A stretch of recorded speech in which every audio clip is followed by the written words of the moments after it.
अस्सलाम वालेकुम।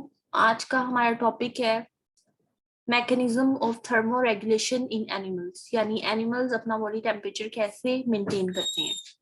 सबसे पहले बात आ जाती है टेम्परेचर ऑफ एनिमल बॉडी।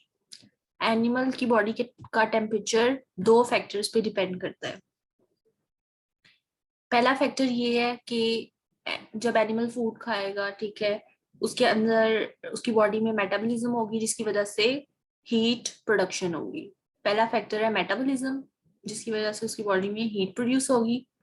और दूसरा फैक्टर है कि वो इन्वायरमेंट से हीट ले भी सकता है और अपनी बॉडी से हीट इन्वायरमेंट को दे भी सकता है। सो पहला फैक्टर क्या था, मेटाबॉलिक प्रोसेसेस ने अपने अंदर हीट प्रोडक्शन की। और दूसरा फैक्टर ये है कि rate of external heat gain and rate of heat loss. अगर वो ज्यादा हीट लॉस, एक एनिमल एक टाइम पे हीट लॉस भी कर रहा होता है और गेन भी कर रहा होता है, ठीक है। अगर वो ज्यादा गेन कर रहा है तो उसकी बॉडी का टेम्परेचर बढ़ता जाएगा, और अगर लॉस ज्यादा हो रहा है तो उसकी बॉडी का टेम्परेचर कम होता जाएगा, ठीक है।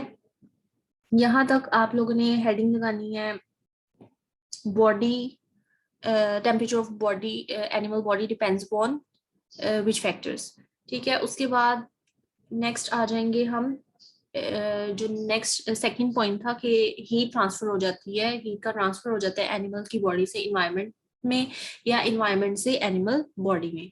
तो ये कैसे कैसे हो सकता है। सबसे पहले एनिमल की बॉडी से हीट लॉस कैसे हो सकता है, रेडिएशन या इवेपोरेशन। एनिमल्स की बॉडी से कुछ रेडिएशन निकलती हैं जिसकी वजह से उसकी बॉडी का टेम्परेचर लोअर हो जाता है, या पसीना आता है, वो पसीना जब इवेपोरेट होता है उससे कूलिंग इफेक्ट प्रोड्यूस होता है जिसकी वजह से उसका टेम्परेचर कम हो जाता है और इन्वायरमेंट का ज्यादा हो जाता है। तो ये थे दो पॉइंट्स, इनको आप इसको पॉइंट में लिखना है आपने, रेडिएशन और इवेपोरेशन, ठीक है। इससे क्या होती है, हीट उनकी बॉडी से बाहर निकलती है। और दूसरा फैक्टर ये कि हीट उनकी बॉडी में आती कैसी है, तो वो कैसे कैसे आ सकती है, इंफ्रारेड थर्मल रेडिएशन से, या सूरज की रोशनी डायरेक्ट पड़ी या रिफ्लेक्ट होके आई, उससे उनकी बॉडी का टेम्परेचर बढ़ सकता है। तो ये था टेम्परेचर ऑफ बॉडी किस किस फैक्टर पे डिपेंड करती है, दो फैक्टर से, एक मेटाबॉलिज्म और rate of heat exchange between animal body and environment.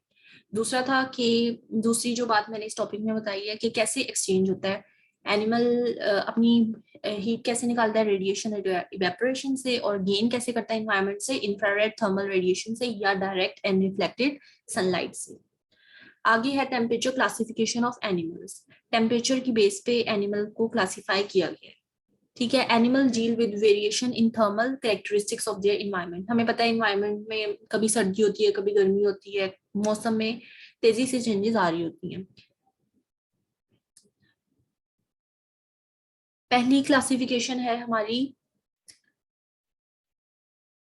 Poikilotherms and हीमोथर्म्स, ठीक है। पोइकिलोथर्म्स को कोल्ड ब्लडेड भी कहती हैं, कोल्ड ब्लडेड एनिमल्स, और हीमोथर्म्स को कहती हैं वार्म ब्लडेड एनिमल्स, ठीक है। कोल्ड ब्लडेड इनको क्यों कहती हैं कि इन्वायरमेंट में, एक्सटर्नल इन्वायरमेंट में कोई चेंज आई, टेम्परेचर बढ़ा, इनकी बॉडी का टेम्परेचर भी फौरन बढ़ जाएगा, ठीक है। एक्सटर्नल इन्वायरमेंट का टेम्परेचर लोअर हुआ, सर्दी हुई, इनकी बॉडी का टेम्परेचर भी लोअर हो जाएगा, ठीक है। तो यानी इनके बॉडी टेम्परेचर में बहुत ज्यादा फ्लक्चुएशंस आती हैं, ठीक है। जब भी बाहर का इन्वायरमेंट चेंज होगा इनकी बॉडी का टेम्परेचर भी चेंज होगा, ये अपने बॉडी टेम्परेचर को मेंटेन नहीं कर सकते with in the narrow range, ठीक है। पहला डिफरेंस, अगर डिफरेंस आ जाए पोइकिलोथर्म्स और हीमोथर्म्स में, तो पहला डिफरेंस ये बनेगा कि इनका बॉडी टेम्परेचर बहुत ज्यादा फ्लक्चुएट होता है विद एक्सटर्नल एनवायरनमेंट, और दूसरा ये बनेगा कि ये अपने बॉडी टेम्परेचर को मेंटेन नहीं कर सकते with in the narrow range, ठीक है। इनको हमने कोल्ब्रेल्ट कहा, ये तीसरा पॉइंट आ सकता है। और इनकी एग्जाम्पल में क्या आ जाती हैं, बर्ड और मैमल के अलावा सारे जितने भी रह जाती हैं, बर्ड और मैमल के अलावा क्या रह जाती हैं, सारे इन्वर्टिब्रेट्स और फिशेज, एम्फीबियंस, रेप्टाइल्स, ये सारे किस में आ जाती हैं, पोइकिलोथर्म्स में। ये इसकी एग्जाम्पल। तो 4 पॉइंट्स मैंने आप लोगों को डिफरेंसेस के भी बता दी। नेक्स्ट है हीमोथर्म। हीमोथर्म को मैंने भी बताया वार्म ब्लडेड भी कहती हैं, एक पॉइंट ये बनता है, ठीक है। दीज आर द एनिमल्स, ये ऐसे एनिमल्स होती हैं जिनमें बॉडी टेम्परेचर चेंज तो होता है पर इतना ज्यादा चेंज नहीं होता, ठीक है। ये नैरो रेंज में अपने बॉडी टेम्परेचर को मेंटेन कर लेती हैं और इनको हीमोथर्म्स कहते हैं और ये वार्म ब्लडेड होते हैं। एग्जांपल इनकी है बर्ड्स और मैमल्स।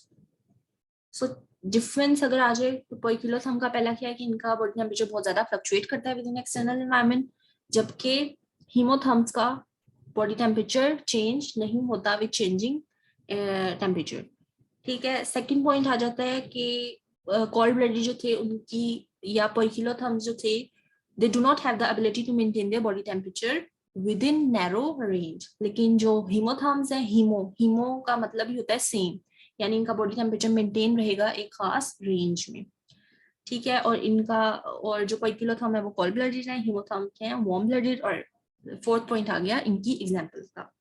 अच्छा, कुछ इस सिस्टम में ना, ये इस क्लासिफिकेशन सिस्टम में कुछ प्रॉब्लम्स हैं। जैसे जो डीप सी फिशेस है ना, उनका बॉडी वो वैसे हमने उनको किस एग्जांपल में पढ़ा है, पोइकिलोथर्म्स में। फिशेस कहाँ पे आई हैं हमारी, पोइकिलोथर्म्स में, कोल्ड ब्लडेड में, यानी उनका बॉडी टेम्परेचर चेंज होना चाहिए। लेकिन होता क्या है कि उनका टेम्परेचर जो है वो चेंज ही नहीं होता, क्योंकि सराउंडिंग उन वो वाटर में रहती हैं, वहां का टेम्परेचर थोड़ा कांस्टेंट रहता है, जिसकी वजह से उनका बॉडी टेम्परेचर चेंज नहीं होता। लेकिन हमारी क्लासिफिकेशन के मुताबिक उनका बॉडी टेम्परेचर चेंज होना चाहिए था। तो एक ये डिफिकल्टी है, ठीक है। यहाँ पे आप लोगों ने हेडिंग लगानी है difficulties with this classification system, और ये फिर पॉइंट्स बना के लिखनी है। पहले सबसे पहले डीप सी फिश की जो मैंने बताई, उसके बाद आप लोगों ने बतानी है लिजर्ड्स की, ठीक है। लिजर्ड्स जो हैं वो अपना बॉडी टेम्परेचर मेंटेन कर लेती हैं, लेकिन वो भी क्या थी, रेप्टाइल में आती हैं, और वो भी क्या है, कोल्ड ब्लडेड यानी पोइकिलोथर्म। उनका बॉडी टेम्परेचर भी चेंज होना चाहिए था, लेकिन वो भी मेंटेन कर लेती हैं। तो सेकंड प्रॉब्लम लिजर्ड्स की आ गई, इसको भी आपने पॉइंट लिखना है, ये सेकंड पॉइंट बन गया। थर्ड प्रॉब्लम आ जाती है न्यूमरस बर्ड्स एंड मैमल्स, उनका बॉडी टेम्परेचर जो है वो चेंज हो जाता है, ठीक है। हालांकि हमने उनको कहाँ पे पढ़ा है, हीमोथर्म्स में। हीमोथर्म्स का मतलब है कि उनका बॉडी टेम्परेचर इतना ज्यादा चेंज नहीं होना चाहिए, रेंज में रहना चाहिए था, लेकिन उनका जो टेम्परेचर है वो रेंज से बाहर भी चला जाता है। तो थर्ड डिफिकल्टी ये आई, तो इसलिए ये सिस्टम इतना ज्यादा वाइडली एक्सेप्टेड नहीं है। हम एक न्यू सिस्टम लेके आए हैं, ठीक है। और वो सिस्टम किस पे बेस करता है, on the basis of source of heat production, यानी हीट कहाँ से एनिमल की बॉडी में आ रही है, ठीक है। इसकी 3 टाइप्स हैं, इसको इस बेसिस पे 3 टाइप्स में डिवाइड किया गया है, एंडोथर्म, एक्टोथर्म और हेट्रोथर्म। एंडोथर्म्स में, एंडो नाम से पता चल रहा है, एंडो मींस इंटरनल, यानी इसमें हीट उनकी बॉडी में कहाँ से आ रही है, अंदर से ही। और अंदर से कैसे आ सकती है कि वो फूड खाएंगे, मेटाबॉलिज्म होगा, जिसकी वजह से हीट जनरेट होगी और वो हीट उनकी बॉडी का टेम्परेचर बढ़ाएगी, ठीक है। तो एंडोथर्म की डेफिनेशन क्या आ गई, the animals that produce their own body heat, खुद हीट प्रोड्यूस कर रहे हैं, कैसे, as a result of metabolism, ठीक है। ये रही इसकी डेफिनेशन। एग्जाम्पल्स आगे आगे इसकी एग्जाम्पल्स में क्या आ जाती हैं, बर्ड्स आ गई, फिशेस आ गई, फ्लाइंग इंसेक्ट्स आ गई, ठीक है। जैसे ही हीट कम हुई और फूड को मेटाबोलाइज किया, हीट जो है वो दोबारा इन्होंने अपनी बॉडी में बना ली, तो इसलिए ये अपने बॉडी टेम्परेचर को एक नैरो रेंज में रख सकती है, ठीक है। एंडोथर्म जो है वो अपने बॉडी टेम्परेचर को नैरो रेंज में रखते हैं और हीट भी अपनी खुद ही जनरेट करते हैं अपनी बॉडी में। एक्टोथर्म, एक्टो नाम से पता चल रहा है आउटसाइड, ठीक है। ये अपनी हीट जो है वो थोड़ी सी बनाती हैं, इतनी ज्यादा नहीं बनाते, लेकिन ज्यादातर ये कहाँ से लेते हैं, अपने इन्वायरमेंट से, ठीक है। ये ज्यादातर हीट कहाँ से लेते हैं, इन्वायरमेंट से, नाम से हमें पता चला, ठीक है। अपनी भी इनकी मेटाबॉलिक हीट प्रोडक्शन है, लेकिन वो बहुत थोड़े लेवल पे है, इतना ज्यादा उनका टेम्परेचर वो बढ़ा नहीं पाती, ठीक है। इसकी एग्जाम्पल क्या है, invertebrates, fish, amphibians and reptiles, ठीक है। इसकी ये एग्जाम्पल होगी। थर्ड कैटेगरी आ जाती है हमारी हेट्रोथर्म्स की, नाम से पता चल रहा है हेट्रो मतलब different, are those animals who are capable of varying degree of endothermic heat production. ये भी अपनी बॉडी की हीट बनाते हैं, मेटाबॉलिज्म करते हैं, हीट प्रोडक्शन होती है, लेकिन उसकी डिग्री क्या होती है, डिफरेंट, कभी ज्यादा प्रोड्यूस कर ली, कभी कम प्रोड्यूस कर ली, ठीक है। But generally do not regulate there body temperature with in the narrow range. ये कभी ज्यादा कभी कम, तो कभी टेम्परेचर बहुत कम हो गया रेंज से और कभी बहुत ज्यादा हो गया, तो ये अपने बॉडी टेम्परेचर को रेंज में नहीं रख पाते। एग्जाम्पल क्या है, बैट्स और ह्यूमिंग बर्ड। अच्छा, इन दोनों में डिफरेंस आ सकता है, इन दोनों में भी डिफरेंस आ सकता है, एंडोथर्म और एक्टोथर्म। तो एंडोथर्म में पहला डिफरेंस ये बना कि वो अपनी हीट जो है वो खुद ही प्रोड्यूस करते हैं, कैसे, मेटाबॉलिज्म के थ्रू।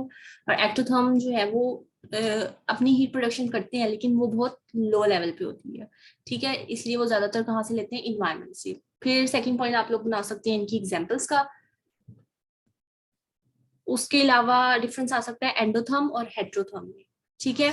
एंडोथर्म में भी heat production with in the body हो रही है, और हेट्रोथर्म में भी heat production with in the body हो रही है। बट एंडोथर्म जो है वो अपनी बॉडी टेम्परेचर को नैरो रेंज में मेंटेन कर लेते हैं, लेकिन हेट्रोथर्म अपने बॉडी टेम्परेचर को नैरो रेंज में नहीं रख पाते। तो ये दो डिफरेंस ये बन गए, और थर्ड डिफरेंस बन जाएगा इनकी एग्जाम्पल्स का। आई होप आप लोगों को समझ आ गई होगी।